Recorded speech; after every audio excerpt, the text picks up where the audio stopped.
Hello, hi. Thanks for watching. I figured that it could be an idea to look through some of the latest game trailers since there's been a lot of them lately. Uh, Among other things, due to Gamescom being a reality, and then there are a couple of bonuses to look at.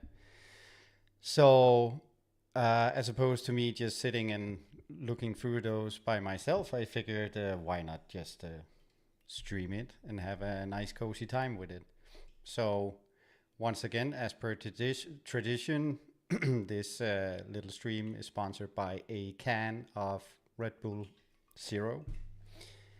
And I lined up, I think, 7 or so trailers. So let's just take a look and see what it's all about.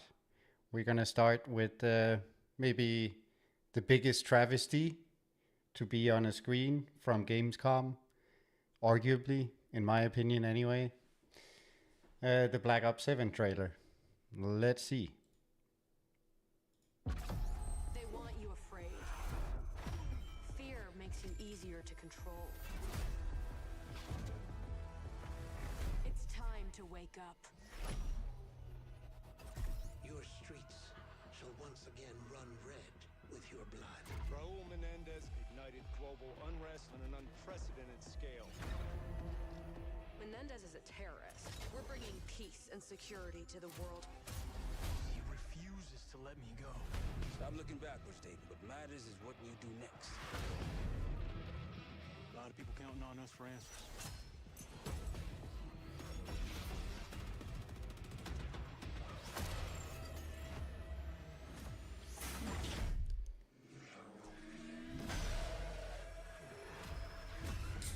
Inspector 1, report. Need a sit rep.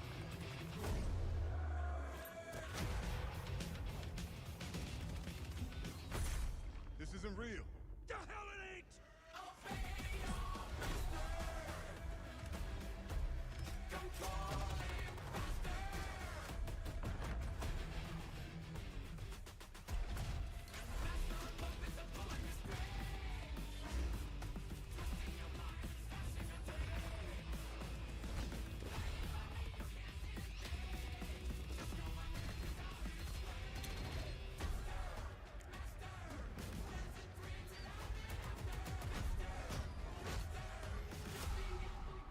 Pull it together, man! So eager to leave, David. Killing the man is a hell of a lot easier than killing the idea. You were never cut out to be a Mason. No more games. This ends now.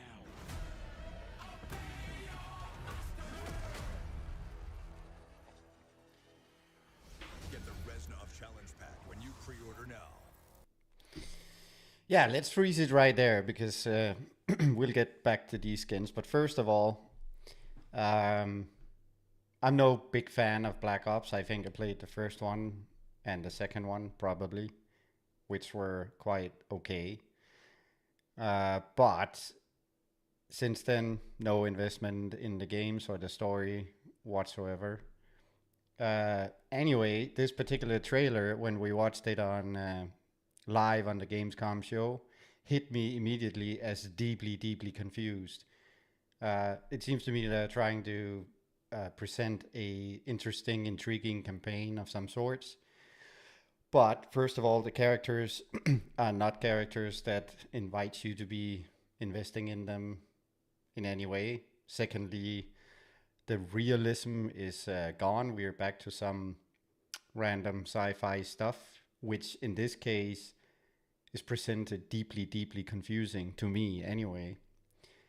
And then the setting and the context seems to be even worse. I mean, even if you want to play some kind of military sci-fi shooter, this one seems to present a context where, I don't know, they are all on mushrooms. They have all been poisoned. It's all a dream. It's in some alternate reality, which is not in any way appealing. Not much to do with the fantasy of being a spec ops soldier. It might be totally off what I'm saying. I'm just saying what it seems to be to me as it was presented in the trailer. So even though the production value seemed quite high as per usual when it comes to these games and all the money invested in making them, but the story and the setting seemed, I don't know. It's even difficult to have an opinion about it because it was just deeply confusing. I think it was a mishmash of colors, characters spewing random one-liners in a setting with no context. And then, of course, by the end of the trailer, they throw this on the screen, which is basically a travesty of buy random toy gun skins, like buy a dragon neon shotgun and a cartoonish sniper rifle. I mean, once again, it's just super confusing. This is presented as a hardcore military sci-fi simulator, but the products that you're supposed to buy in terms of these skins are catered towards what seems like children or young adults. Yeah. And the whole the game has not even been out yet, but we have so much stuff for you to buy beyond the probably obnoxious price tag of the game itself. It's just, it stinks of a money grab that is not interesting. Of course, the the big one on this particular screen, to me anyway, is the Ultra Gum Pack. I mean, what the heck?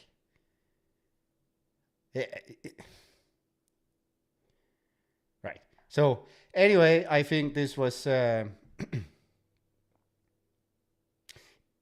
even if there was 2 milligram of interest in this franchise, it's still a massive disappointment. Not interesting in the slightest. So anyway, we should move on to the next one, which would be different end of the scale. Let me just find it. Meaning the Black Myth Wukong trailer, which is, by the way, not Black Myth Wukong, but Black Myth Zhong Kui. Probably horrible pronunciation, but I don't know how it's pronounced anyway. Let's take a look, because this, ladies and gentlemen, is quality.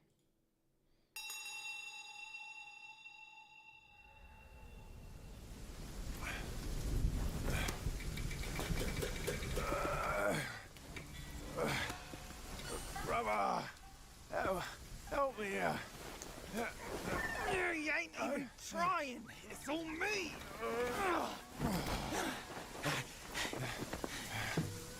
Look at that belly of yours. Where's the mountain?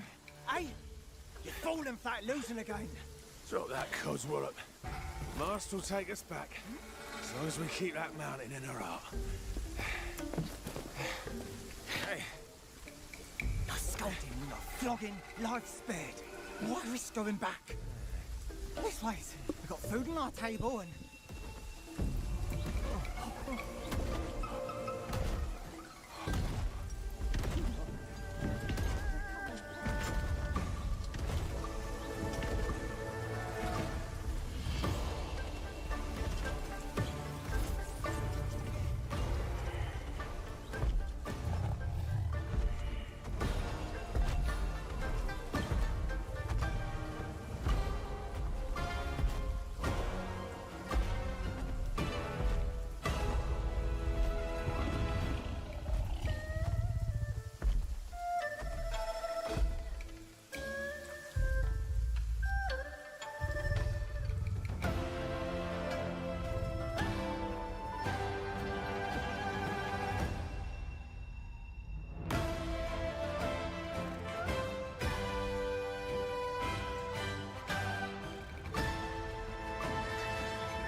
Right, so that's Peggy 18.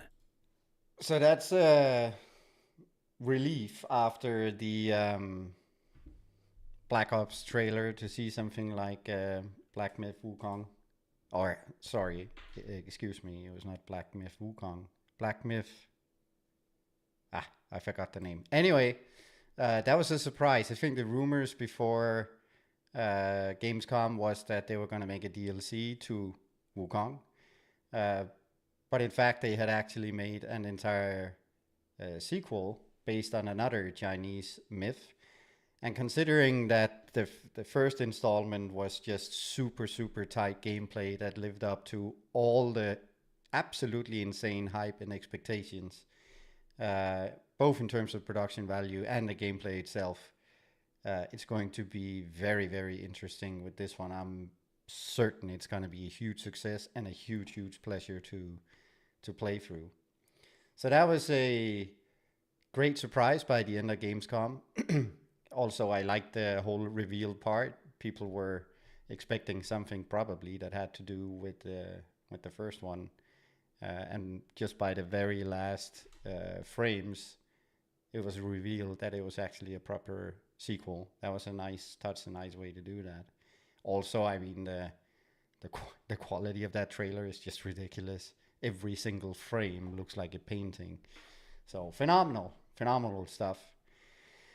And then, yeah, there was I think my personal highlight during the show was this trailer for Warhammer 40k Dawn of War 4. 20 years since the first Dawn of War, which I played endlessly, including the sequel.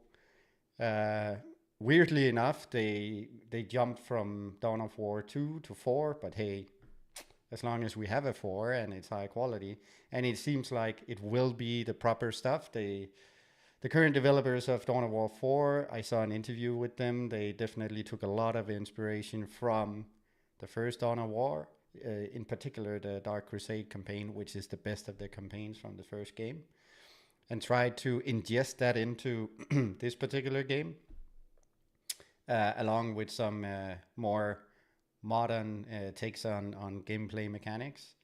And it seems like they definitely know the true spirit of Warhammer 40k, so there'll be lots of that in the game. So yeah, this one in particular kind of woke me up during the show, because I was kind of getting a little bit bored with what was going on at that point in time.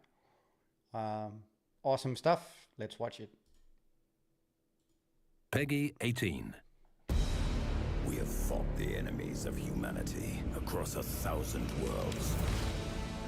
No respite, no remorse, no mercy. We are the wrath of the Emperor, his angels of death. But the Imperium lies broken, its armies scattered and reeling. Our foes rise to drag us down, and the galaxy has been torn asunder.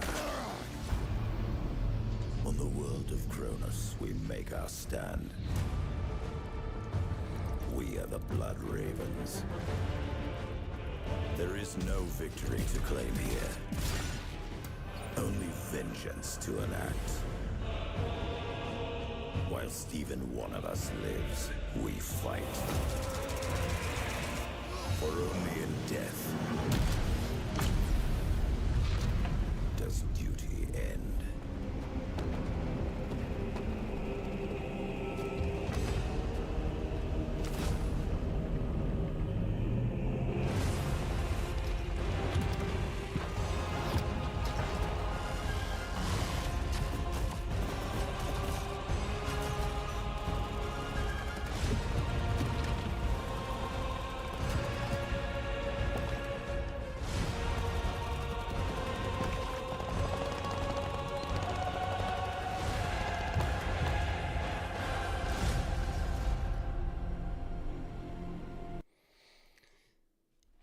I actually don't know how to remove that super annoying thing in the middle of it. But anyway, let's go back a little bit, just in the interest of being nerdy.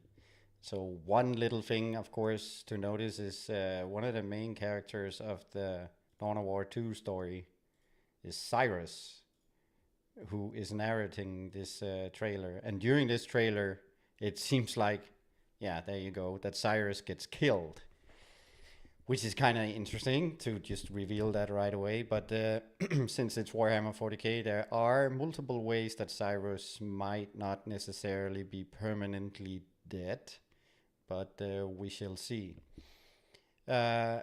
Other little bits and pieces of this, if you don't know, there's gonna be 4 individual full campaigns in this game. I think we have of course the Space Marines, Orcs, Necrons, and Mechanicum.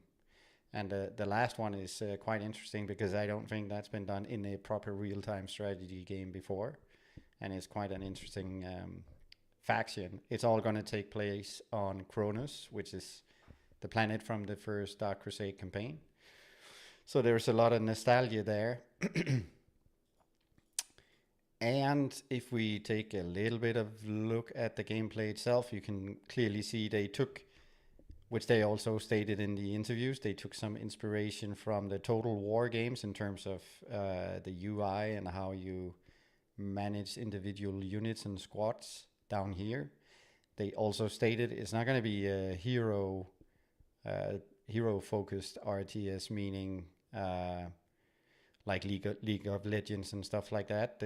The hero units in this game have to integrate with the squads themselves and be part of that. We are also back to strategic points and harvesting requisition points through strategic points that can be upgraded in various ways, which is going to be interesting. Lots of units, base building, and total mayhem, as it looks like, which is just great. Oh yeah, another detail apparently is that when the units are fighting, they have a ton of animations for each individual combination of units fighting with each other. So even though there are probably a lot of units on the screen fighting with each other, each little battle is going to be specific in terms of the animations and how each unit and model interact with each other. They're not just gonna clip into each other or shooting or hitting at air. So that's good. It's gonna be really interesting. I cannot wait for this one. Cool stuff. All right. Let's see what else we have on the list. There was the one that they were mentioning many times during the build up to Gamescom, which was Resident Evil Requiem. And this is the point where I have to admit that I have never ever played the single Resident Evil game. That is an obvious thing to rectify with a marathon leading up to this title, assuming that I like the game somewhat, so it doesn't become utterly boring. That would be fun. I would say that the Requiem looks intriguing. It does look really good. Obviously, the production value here is through the roof. And considering how many people enjoy these games, I assume the gameplay is also going to be great. It was a great presentation. Let's take a look at it.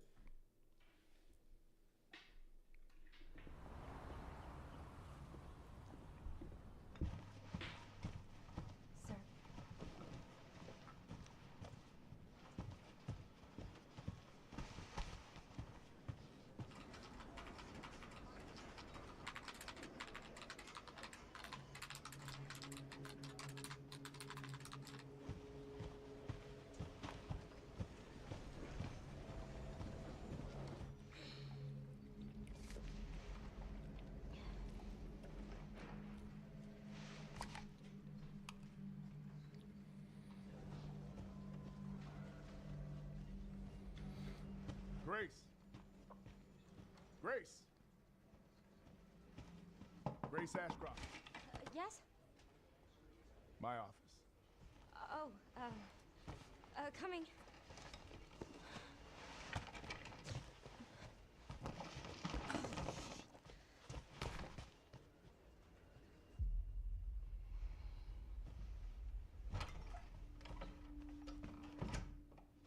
If this is about the report you asked for yesterday, it'll be ready in 3.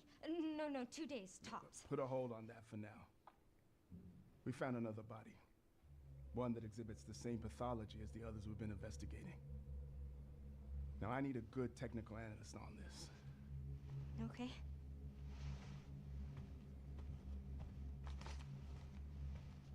I need your eyes on the crime scene.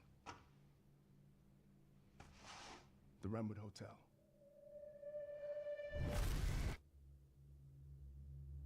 I know that's where your mother was murdered. Alyssa died 8 years ago. Perhaps it's time for you to face the past. Grace.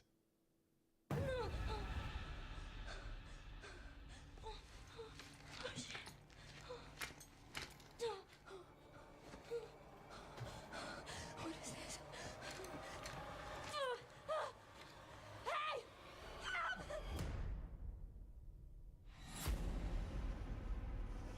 Stay close.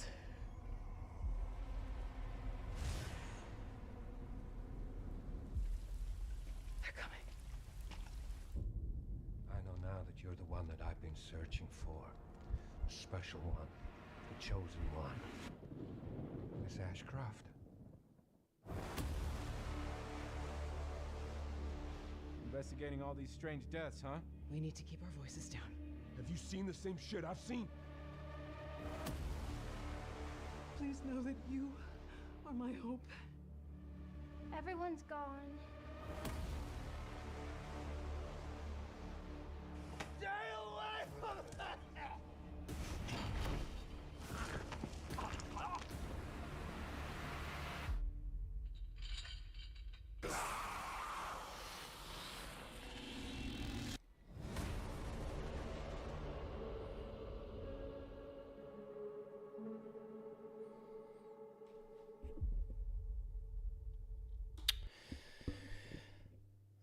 Very disturbing stuff, I would say.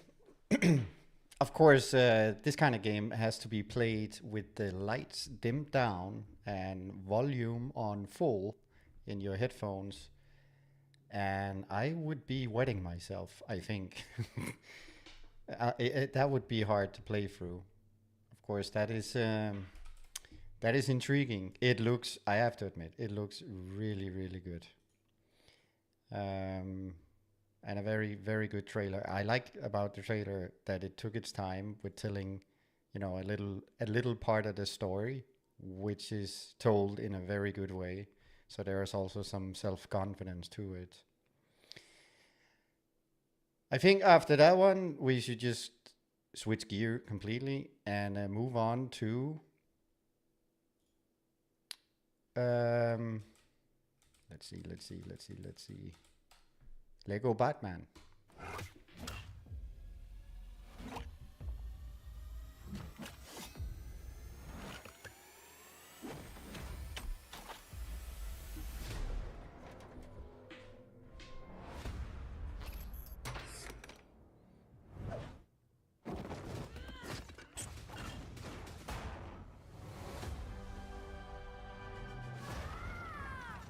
I need to become more than a man.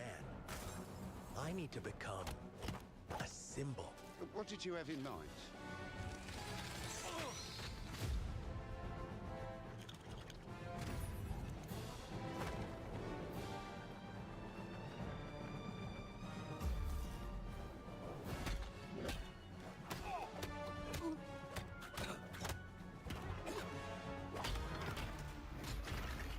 Who are you? I'm Batman.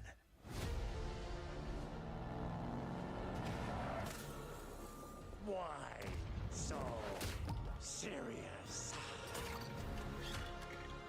You want to get nuts? Let's get nuts. I'm allergic to nuts. Who's the man behind the mask?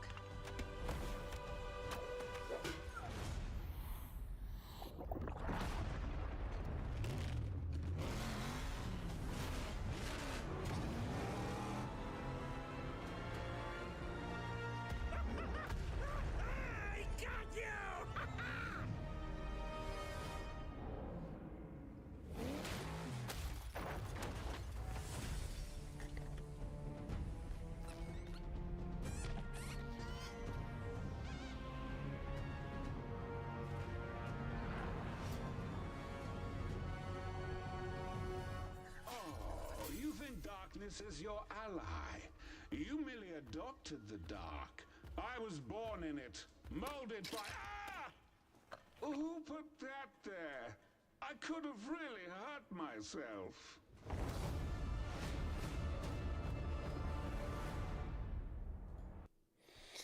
Yeah, so I'm biased on this one because I have family and friends working in Lego, so I'm rooting for Lego, but fortunately this one looks super, super fun.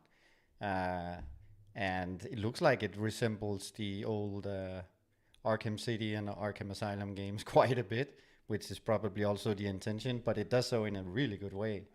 And since I think it's somewhat open world type Lego Batman, it could also be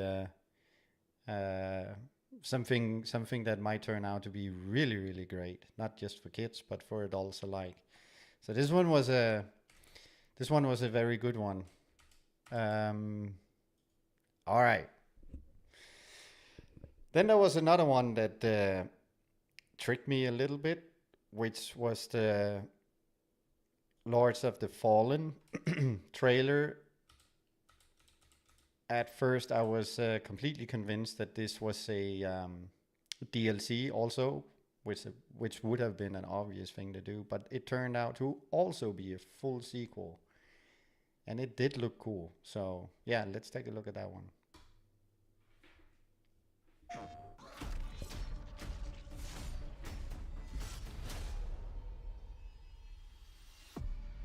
Our gods have forsaken us for fear of the coming darkness consumes all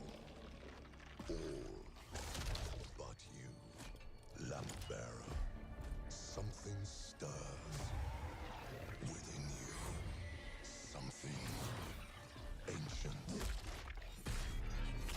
powerful, hungry. So I ask you, will you harness this darkness within and deliver unto our so-called lords retribution?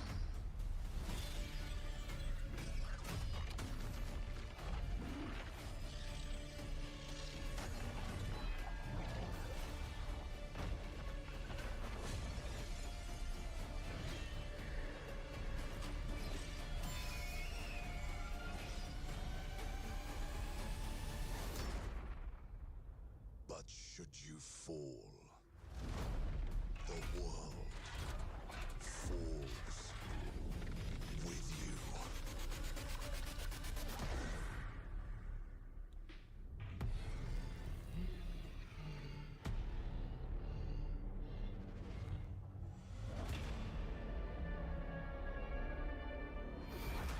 Lords of the Fallen 2. Wishlist now. Wishlist now or die.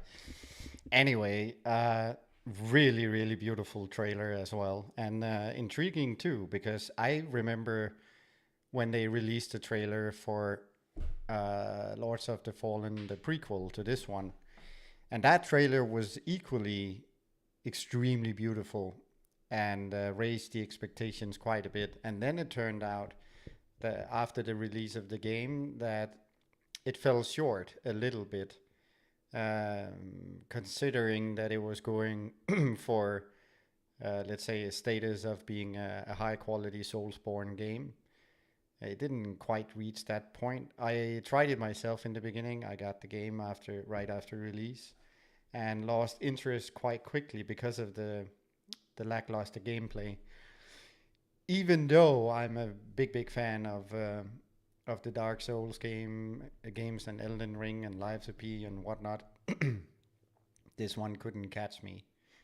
And yet, after they made all of the improvements up to the point of Lords of the Fallen 2.0, basically, I restarted and really got into the game again. I think it's up there. It's really good at this point.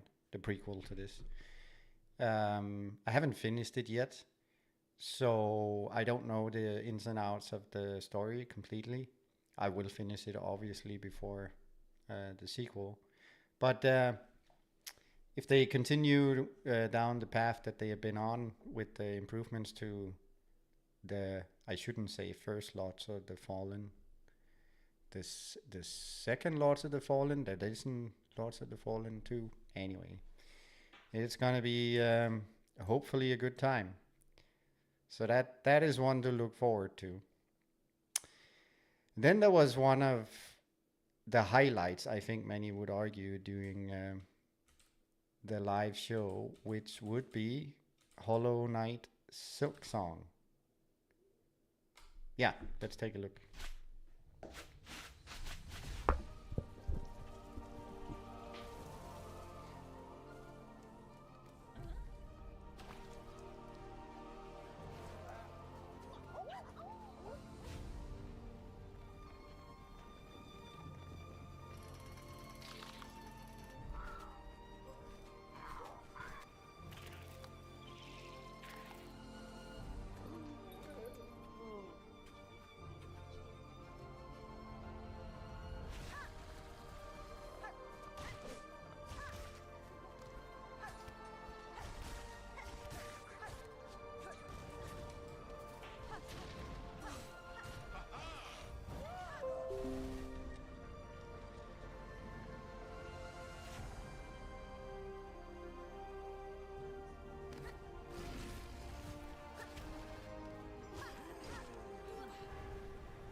Yeah, so while we were looking at that, I was just removing that little annoying chat message on the left side.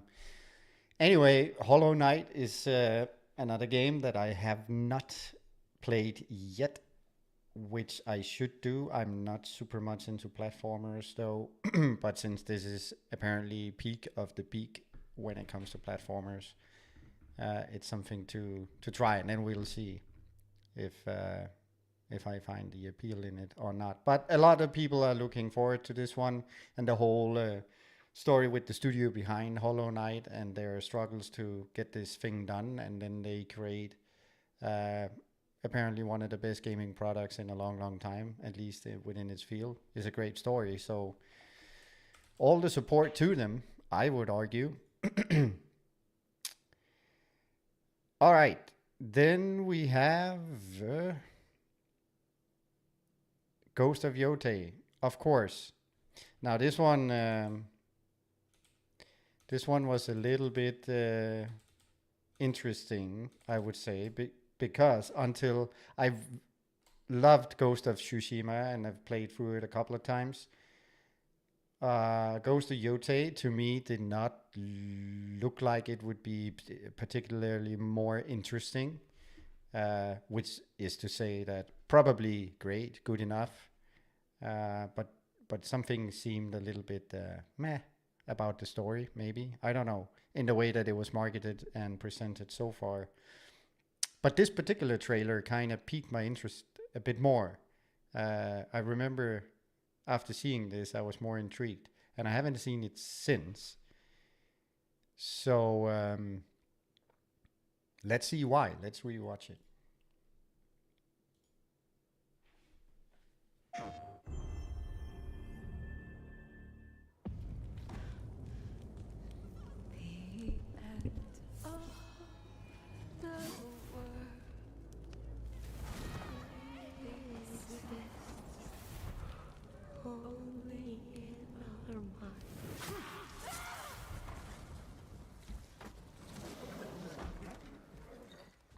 Are you going to give me a line?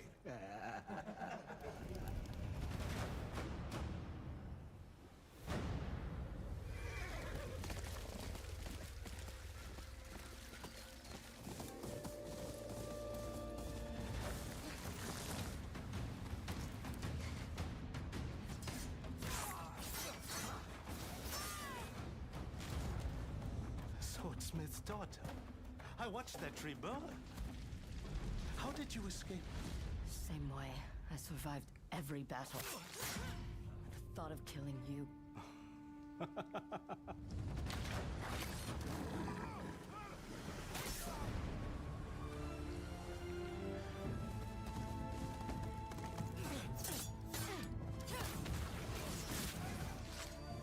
Ruthless spirits, wandering the land, driven by vengeance.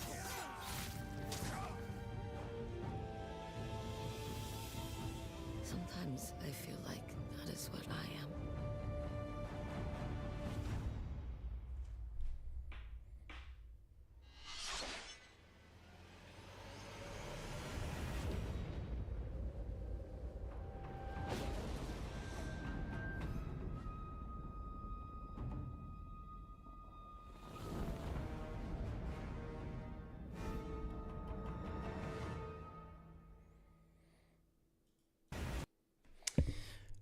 All right, I think I think the point is that the main character, the protagonist, got a little bit more character in this trailer. She's a bit more intriguing. She seems a little bit more vengeance-driven than the previous one, which is kind of cool. I like that. Plus, of course, the world, the atmosphere seems completely on point, exactly like the last game. So yeah, I'm intrigued. I'm definitely gonna play this one, because if it's even just on par with the previous one, it's gonna be a super great experience. So definitely rooting for it. Good stuff. All right, then I think we are on to a couple of things that has happened after Gamescom, or after, I should say, the show itself. Just a couple of little snippets.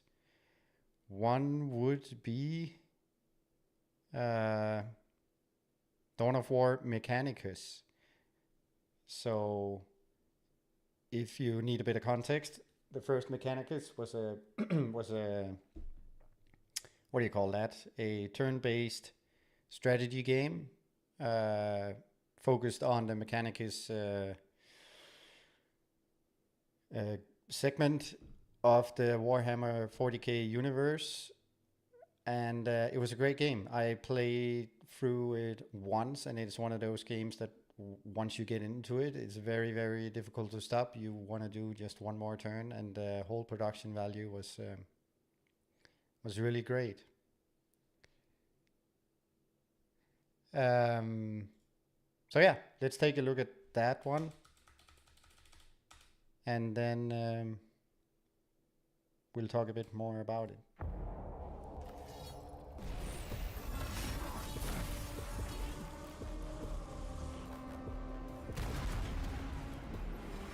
Mechanicus 2 is a turn-based tactical sequel set in the grimdark universe of Warhammer 40,000. Take command of two iconic factions, each with their own fully realized campaign. For the machine is immortal. Now we awaken. On one side, the Adeptus Mechanicus, a fanatical priesthood of the Imperium of Mankind, In their worship of the machine god, they exchange their flesh for metal and quest tirelessly for knowledge. Cybernetic tech priests lead armies of augmented soldiers, lobotomized servitors, and robotic war machines. On the other side, the Necrons, an ancient race of skeletal, mechanical aliens, rising from their tombs to reclaim a galaxy they once ruled.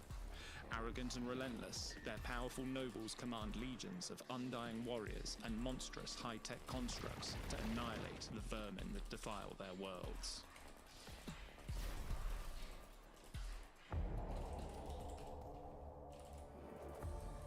In the Adeptus Mechanicus campaign, you'll once again play as Magos Dominus Faustinius. This time, you'll be dispatching your trusted advisors to defend the newly established Forge World of Hecateus IV against the awakening Sanctotep dynasty. At the forefront of this uprising is Netheshar, a high-ranking noble of the dynasty and the protagonist of the Necron campaign. As Netheshar, you'll be dispatching the fearsome lords of your court to tear down the Imperial holdings and reassert your dominance over the planet.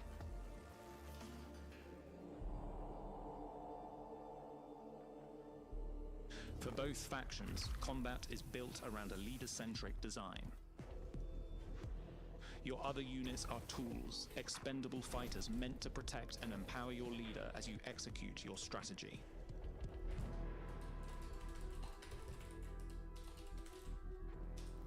A dynamic turn order system adds the tactical depth necessary to achieve this.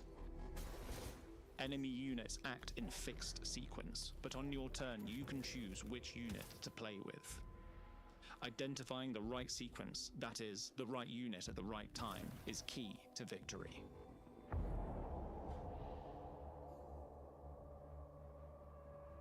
Battles in Mechanicus 2 will rage across a wide range of environments, from forged cities and alien jungles to icy tundras and windswept cliffs. In each, environmental tactics matter more than ever. A new destructible cover system requires smart positioning, especially for the more fragile Adeptus Mechanicus forces. You'll also have to plan around frequent enemy reinforcements and unique combat arena features.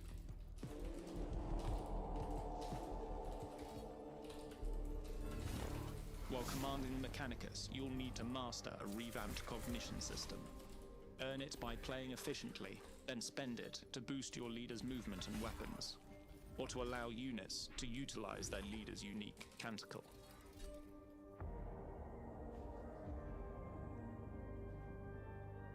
The Necron equivalent is Dominion. Earn it by dealing damage, building its level to unlock and improve your unit's weapons and abilities. The longer units stay in the fight, the stronger they become. Crucial to that goal are reanimation protocols, which let fallen Necrons rise again, unless they're destroyed entirely.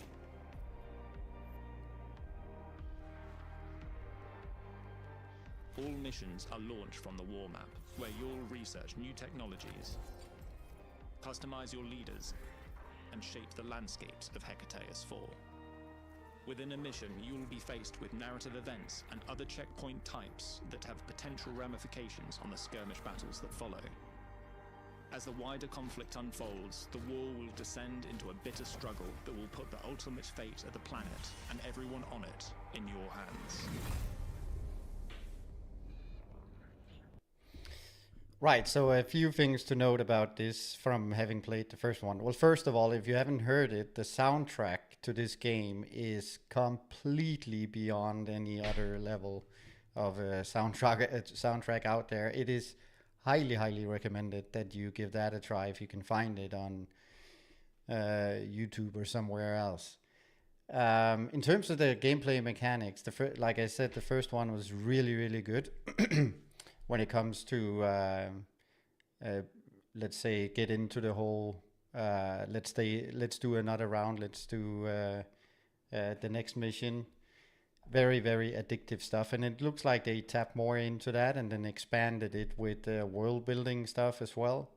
And some customization mechanics that's definitely been given an upgrade, which is really good. The quality also seems to be even higher this time. So if you're into turn-based strategy games or tactical games, I think this is one to keep an eye on for sure. And then as the very last trailer, this time around, in celebration of Metal Gear Snake Eater Delta, or Metal Gear Delta, coming out very, very soon. I forgot which day in particular, but it's one of these days. That is just a huge event. That's another game that I played through several times. In fact, the entire series. And Metal Gear Solid Snake Eater. Metal Gear Solid Delta Snake Eater. There you go. That's the official title. Yeah, this one is going to be a blast to play through once more. And it seems like I saw the first reviews today, and it seems like it just hit the mark perfectly. So let's have a look at the trailer, and then we'll take it from there.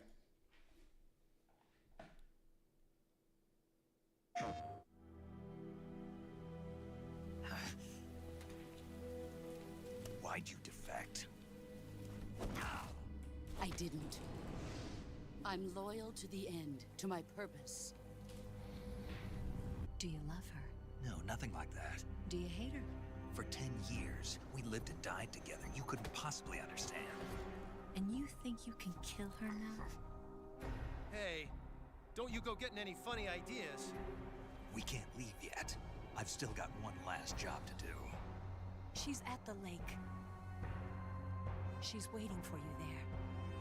We were together for 10 years, and now you tell me she's my enemy. What about you, Jack? What's it going to be? Loyalty to your country or loyalty to me? Your country or your old mentor? The mission or your beliefs? Your duty to your unit or your personal feelings? You don't know the truth yet. But sooner or later you'll have to choose. I don't expect you to forgive me. You've got to do it, Snake. She's your enemy and your objective. You're a soldier. Finish your mission.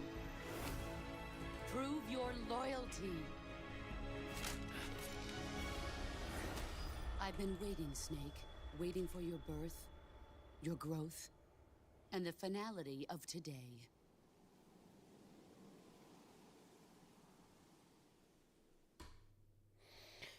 Right.